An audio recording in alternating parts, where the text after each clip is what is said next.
Just had to take a quick break there, a little pause. Back to it.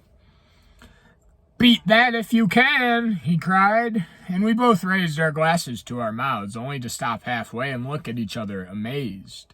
For the wind that had long been howling outside like an outrageous dog had all of a sudden turned as melodious as the carol boys of a Christmas Eve.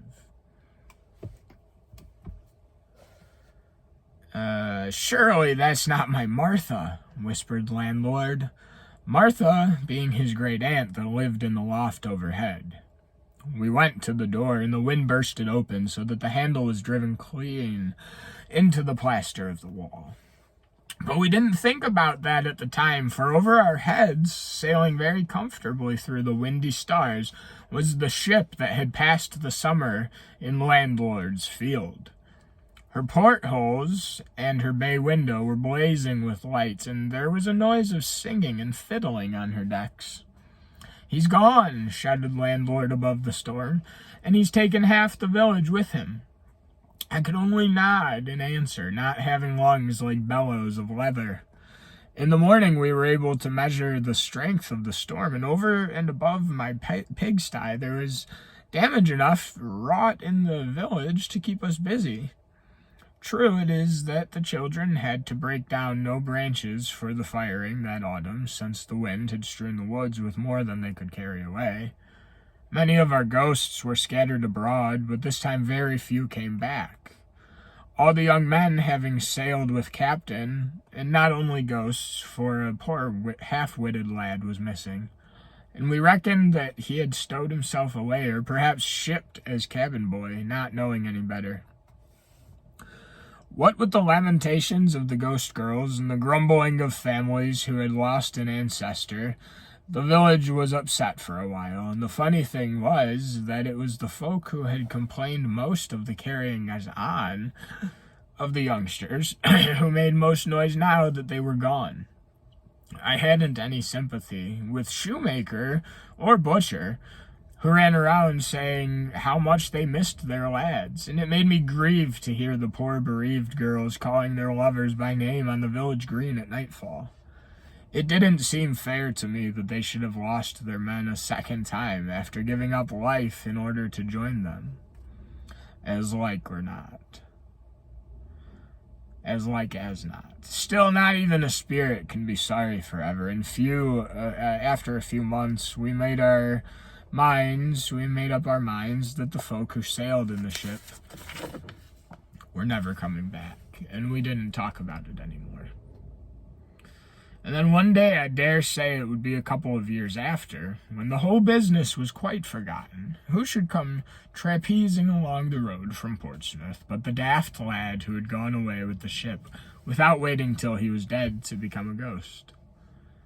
You never saw such a boy as that in all your life. He had grown rusty, cutlass, hanging to a string at his waist. And he was tattooed all over in fine colors, so that even his face looked like a girl's sampler. He had a handkerchief in his hand full of foreign shells and old-fashioned pieces of small money. Very curious. And he walked up to the well outside his mother's house and drew himself a drink as if he had been nowhere in particular. The worst of it was that he had come back as soft-headed as he went, and try as we might, we couldn't get anything reasonable out of him. He talked a lot of gibberish about keel hauling and walking the plank and cribs and murders, things which a decent sailor should know nothing about. So that it seemed to me, for all his manners, Captain had been more of a pirate than a gentleman mariner.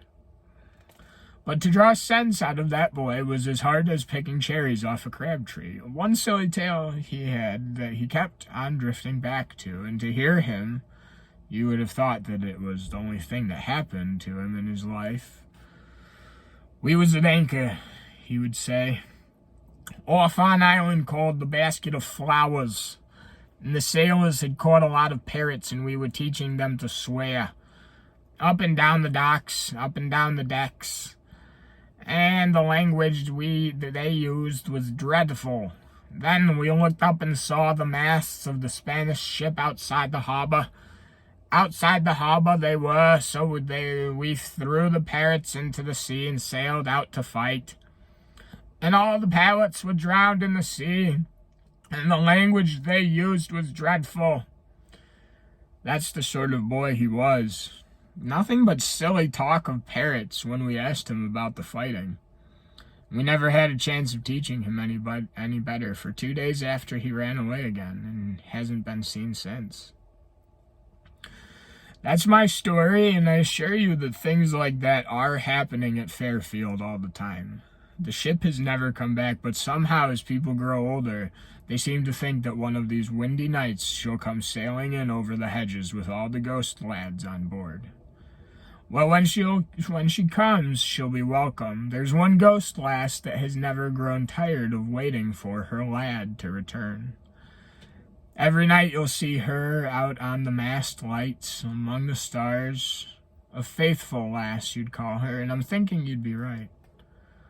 Landlord's Field wasn't a penny the worse for the visit, but they do say that since then the turnips that have grown in it have tasted of rum.